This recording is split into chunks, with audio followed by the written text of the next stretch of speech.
বন্ধুরা, এই যে আমাদের সমীর গোপ অর্ধেক হয়েছে আর অর্ধেক হচ্ছে। আজকে আমাদের কালির শ্যুট আছে। ছোটো নায়িকা একটুখানি দেখিয়ে দাম মুখটা, অবস্থা দেখো, পুরো কালি ভূত হয়ে গেছে। ফর্সা মেয়েটা কালো হয়ে গেছে। এটা আমাদের একটা কাকিমা, এই যে আমাদের পুচকু, এটা আমাদের একটা বোন। আমাদের সমীর গোপটা কেমন হয়েছে দেখো, সুন্দর লাগছে না? এইদিকে কেউ ফোন করছে না তো? বলো। বন্ধুরা, মোটামুটি একটা হাত হলো আমাদের মা কালী, দেখো কেমন হয়েছে। হেয়ারটা এখনো বাকি আছে, এটা হবে। একটু তো ব্যথা হবে, কষ্ট তো হবেই বাবা। আমার দিকে সরে, আমি ধরি গেলে হাতটা একাই। বন্ধুরা, এবার আমার শিব সাজার পালা। এদের মোটামুটি হয়ে গেছে, যে হয়ে গেছে আমাদের এই যে মহিষাসুর হয়ে গেছে। এবার আমার পালা, এই যে আমার রাস্তা দেখো, খালি গায়ে গলিয়ে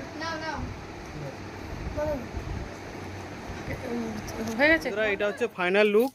পুরো বহুত কিছু সেট আপ করার পরে, আমরা বহুত টাইম অপেক্ষা করার পরে শুটে এলাম। এটা আমাদের কালী, আর এই যে লুক একজন ধরো। ফাইনালি এটা হচ্ছে শিব, এটা হচ্ছে আমাদের মা কালী, আর এটা হচ্ছে মহিষাসুর। ঠিক আছে, তো ফাইনালি লুকটা কেমন হয়েছে তোমরা বলো।